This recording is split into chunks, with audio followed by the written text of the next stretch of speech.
आज की क्लास के अंदर अपन जो 7 फेरों वाली सीरीज नंबर 3.0 का एपिसोड नंबर 3 है तो उसका रिवीजन करेंगे। तो इसके अंदर जो साइंस से संबंधित महत्वपूर्ण क्वेश्चन हैं इनको देख लेते हैं। जीव विज्ञान शब्द का प्रयोग सबसे पहले किसने किया था? तो लेमार्क तथा ट्रेविनास के द्वारा ही किया गया था। आधुनिक वर्गीकरण का पिता किसको कहते हैं? तो केलोनस लीनियस को कहते हैं। किसने जीवधारियों की जो पंच जगत है उसका वर्गीकरण दिया था? तो व्हिटेकर के द्वारा दिया गया था। कब दिया गया था? तो 1969 के अंदर दिया गया था। तो पंच जगत के अंदर क्या क्या शामिल है? तो मोनेरा है, प्रोटिस्टा है, कवक, पादप और जंतु शामिल हैं। आगे देखते हैं, मधुमक्खी पालन का अध्ययन क्या कहलाता है? तो एपीकल्चर कहलाता है। रेशम कीट पालन का अध्ययन सेरीकल्चर कहलाता है। कवकों का अध्ययन क्या कहलाता है? तो माइकोलॉजी कहलाता है। शैवालों का अध्ययन फाइकोलॉजी कहलाता है। पक्षियों का अध्ययन तो ये ओर्नियोलॉजी कहलाता है। कीटों का अध्ययन तो एंटोमेलॉजी कहलाता है। कवकों की जो कोशिका भित्ति है उसका निर्माण कहाँ पे किया जाता है? तो काइटिन के अंदर किया जाता है। पादप कोशिका भित्ति का निर्माण सेलुलोज के अंदर किया जाता है। आगे देखते हैं, कोशिका द्रव्य और कोशिका द्रव्य मिश्रित रूप से कहाँ पे पाए जाते हैं? तो जीवद्रव्य के अंदर पाए जाते हैं। जीवित कोशिका की खोज सर्वप्रथम किसने की थी? तो ल्यू वेन होक के द्वारा ही जीवित कोशिका की खोज की गई थी। ये क्वेश्चन इंपॉर्टेंट है, जो भी एसएससी से संबंधित एग्जाम है उनके लिए तो वेरी वेरी इंपॉर्टेंट है ये। आगे देखते हैं, कोशिका का अध्ययन क्या कहलाता है? तो साइटोलॉजी कहलाता है। कोशिका सिद्धांत का प्रतिपादन किसने किया था? तो स्लाइडन एंड स्वान के द्वारा किया गया है। सबसे छोटी कोशिका कौन सी है? तो माइकोप्लाज्म, जो जीवाणुओं की कोशिका है वो सबसे छोटी कोशिका है। सबसे लंबी कोशिका तो न्यूरॉन की है।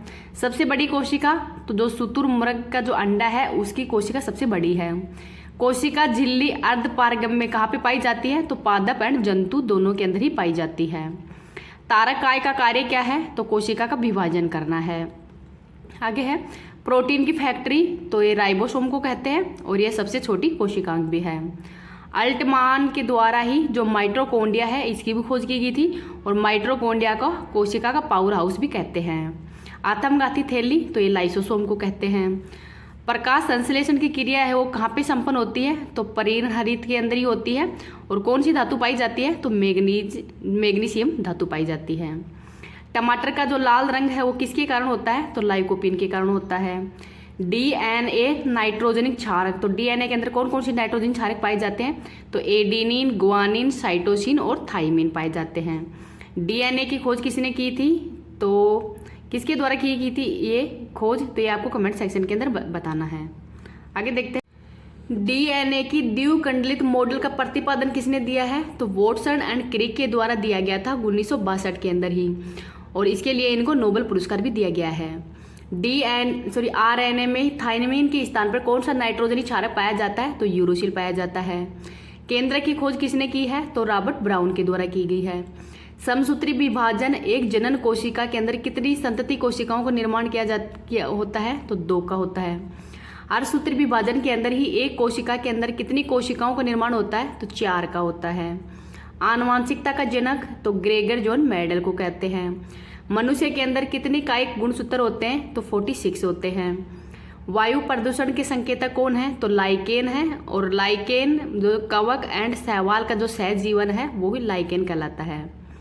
लाइकेन किसका सहज जीवन है? तो कवक एंड शैवाल का है। आगे देखते हैं, जीवाणु विज्ञान के पिता किसको कहते हैं? तो ल्यू वेन होक को कहते हैं। रेबीज टीके की खोज तो लुई पास्चर के द्वारा की गई थी। ये रेबडो वायरस भी कहते हैं इसको। वायुमंडलीय नाइट्रोजनिक स्थिरीकरण तो राइजोबियम जीवाणु। प्रकाश संश्लेषण तो ये प्रकाश संश्लेषण के अंदर ही ऑक्सीजन का उत्सर्जन होता है तथा CO2 का अवशोषण होता है। पौधों की वायु का निर्धारण कौन सी विधि से किया जाता है? तो डेंड्रोक्रोनोलॉजी से किया जाता है। जाइलोम तो ये जल है वो जड़ से पौधों के ऊर्ध्वाधर भाग तक पहुंचाया जाता है। तो जो जाइलम की प्रक्रिया है उसके अंदर जल है वो पौधों की जड़ से लेकर पौधे के भाग तक पहुंचाया जाता है। फ्लोयम तो ये खाद्य पदार्थ है वो पत्तियों से लेकर ही पादप तक पहुंचाया जाता है। तो इसमें खाद्य पदार्थ को पहुंचाया जाता है और जाइलम में जल को पहुंचाया जाता है। आगे देखते हैं, वर्दी रोधक हार्मोन कौन सा है? तो ABGC है, ये वर्दी रोधक हार्मोन है। और फलों को पकाने में कौन सा हार्मोन उपयोगी है? तो एथिलीन हार्मोन उपयोगी है। सबसे छोटा पुष्प कौन सा है? तो बुल्कीनिया है। सबसे बड़ा पुष्प तो रेफलेसिया है। रक्त का पीएच 7.4 होता है जो कि हल्का क्षारीय है। आगे है प्लाज्मा के अंदर ये जो फाइब्रिनोजेन प्रोटीन है वो निकालने के बाद शेष क्या बचता है? तो सीरम बचता है। आरबीसी का कब्रिस्तान प्लीहा को कहते हैं। एनीमिया रोग तो रक्त की कमी के कारण होता है। ल्यूकोसाइट किसको कहते हैं? तो डब्ल्यूबीसी को कहते हैं। डेंगू के कारण ही रक्त कणिकाएं प्रभावित होती हैं तो प्लेटलेट्स। रक्त का थक्का किस विटामिन के कारण नहीं बन पाता है? तो विटामिन ए की कमी के कारण ही। रक्त समूह की खोज किसने की है? तो लैंड स्टेनर के द्वारा की गई है। सर्वदाता O- है और सर्वग्राही AB+ है। RH फैक्टर की खोज किसके द्वारा की गई है? तो वीनर लैंड स्टेनर के द्वारा ही RH फैक्टर की खोज की गई है। तो वीनर एंड लैंड स्टेनर के द्वारा की गई है, तो इसको भी याद रख लेना। अब इस क्लास की PDF है वो मैं टेलीग्राम पे प्रोवाइड करवा दूंगी। टेलीग्राम का लिंक आपको कमेंट सेक्शन के अंदर मिल जाएगा। अगर आपको ये वीडियो पसंद आ रही है तो प्लीज़ आप इसको ज़्यादा से ज़्यादा लाइक एंड शेयर कर देना, और अभी तक चैनल को सब्सक्राइब नहीं किया है तो चैनल को सब्सक्राइब भी कर लेना। नेक्स्ट और क्वेश्चनों को देखते हैं। आगे देखते हैं अमाशय के अंदर कौन सा अम्ल पाया जाता है? तो HCl पाया जाता है। और किसका मतलब क्या काम करता है? तो प्रोटीन के पाचन में काम आता है। लाइपेज एंजाइम का कार्य तो वसा का पाचन करता है। मानव शरीर का सबसे कठोरतम भाग तो ये एनिमल है और कहाँ पे पाया जाता है? तो दांत के अंदर ही। टाइलिन और लाइसोजाइम एंजाइम किस में पाया जाता है? तो लार ग्रंथि के अंदर पाया जाता है। मानव शक्ति की सबसे बड़ी ग्रंथि कौन सी है? तो लीवर है। रक्त का थक्का जमने में उपयोगी प्रोटीन कौन सा है? तो हिपेरिन है तथा विटामिन के है। आगे देखते हैं भोजन के अंदर ही जहर देकर मारे गए व्यक्ति की मृत्यु के कारणों का जांच है वो किस अंग के प्रयोग से लगाया जाता है? तो लीवर से लगाया जाता है। पूर्ण पाचक रस तो अग्नाशय ग्रंथि को कहते हैं और ये प्रोटीन, वसा तथा कार्बोहाइड्रेट के पाचन में उपयोगी है। इंसुलिन की कमी से कौन सा रोग हो जाता है? तो मधुमेह रोग हो जाता है। रक्त परिसंचरण तंत्र की खोज किसने की है? तो विलियम हार्वे के द्वारा की गई है। सिरा के अंदर रक्त तो सिरा के अंदर अशुद्ध रक्त पाया जाता है। धमनी के अंदर शुद्ध रक्त पाया जाता है। आगे देखते हैं हृदय कितनी बार धड़कता है? तो हृदय 1 मिनट के अंदर 70 बार, एक धड़कन में 70 मिनट बार धड़कता है। आगे रक्त दाब मापने में यंत्र तो स्पिग्नोमेनोमीटर का उपयोग किया जाता है। किडनी की कार्यात्मक इकाई तो नेफ्रॉन कहते हैं। मूत्र का रंग हल्का पीला किस वर्णक के कारण होता है? तो यूरोक्रोम वर्णक के कारण ही जो मूत्र का रंग है वो हल्का पीला होता है। आगे है EEG का प्रयोग तो मस्तिष्क की जांच के लिए किया जाता है। शरीर के संतुलन को बनाने में ही मस्तिष्क का कौन सा भाग प्रयोग में किया जाता है? तो सेरिबलम का प्रयोग किया जाता है। जांघ की हड्डी उसको क्या कहते हैं? तो फीमर कहते हैं और ये सबसे लंबी हड्डी है। कान की हड्डी तो स्टेपीज है और ये सबसे छोटी हड्डी है। आगे देखते हैं अस्थि के जोड़ को लिंगामेट कहते हैं। पसलियों के अंदर कुल संख्या कितनी होती है? तो 24 होती है। दूध निष्कासन हार्मोन कौन सा है? तो ये ऑक्सीटोसिन हार्मोन है जो कि पीयूष ग्रंथि के अंदर ही पाया जाता है। ADH हार्मोन का स्रावण कहाँ होता है? तो पीयूष ग्रंथि के अंदर ही होता है और ADH एंटी डाईयूरेटिक्स हार्मोन है। वर्दी हार्मोन किस ग्रंथि को कहते हैं? तो पीयूष ग्रंथि को कहते हैं।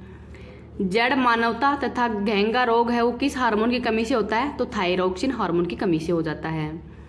रुधिर के अंदर ही कैल्शियम की मात्रा को नियंत्रित करने वाली पैराथायराइड ग्रंथि के अंदर कौन सा हार्मोन निष्कासित होता है? तो कैल्सिटोसिन हार्मोन है वो निष्कासित होता है। तो ये क्वेश्चन इंपॉर्टेंट है, इसको भी याद रख लेना। आगे और देखते हैं एस्ट्रोजन प्रोजेस्टेरोन हार्मोन कहाँ पाया जाता है? तो मादा के अंदर। टेस्टोस्टेरोन हार्मोन तो पुरुष के अंदर पाया जाता है। ऑक्सीजन का परिवहन तो हीमोग्लोबिन के कारण होता है। CO2 का 70% परिवहन किस रूप में होता है? तो बाइकार्बोनेट के रूप में ही होता है। आगे है पाइरूबिक अम्ल के निर्माण में किस प्रकार का शोषण किया जाता है? तो ऑक्सीशोषण। मनुष्य और पादप शोषण के दौरान कौन सी गैस है उसका अवशोषण होता है? तो O2 का अवशोषण होता है। आगे है ऊर्जा मुद्रा तो ATP के रूप में ही ऊर्जा होती है। यह कहाँ पे होती है? तो माइटोकॉन्ड्रिया के अंदर ही होती है। ग्लूकोज व फ्रक्टोज के मिलने से कौन सी शर्करा बनती है? तो सुक्रोज। ग्लूकोज और ग्लूकोज के मिलने से माल्टोज।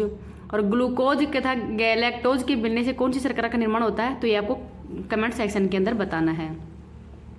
आगे देखते हैं, प्रोटीन शब्द का प्रयोग तो वर्जिलियस के द्वारा किया गया था। टेबर शुगर सुक्रोज को कहते हैं, ब्रेन शुगर तो ये गैलेक्टोज को कहते हैं, और फ्रंट शुगर तो ये फ्रक्टोज को कहते हैं। ये इंपॉर्टेंट है, इनको याद रख लेना।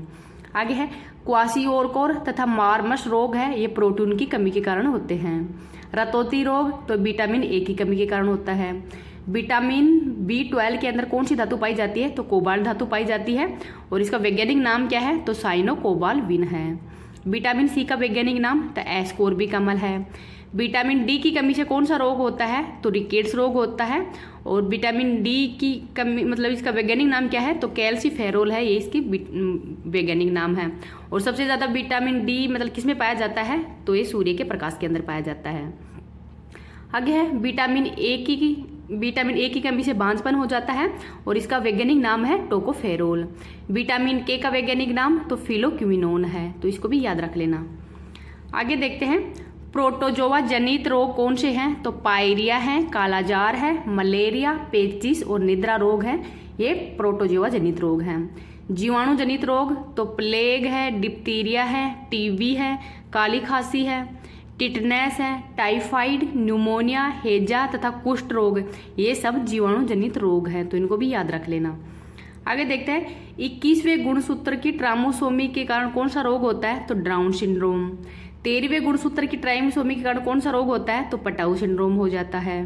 हीमोफीलिया तो यह एक साई रोग है, और इसका वाहक कौन है, तो महिलाएं हैं, वो इसका वाहक होती हैं, तो इसको भी याद रख लेना, इम्पोर्टेंट है।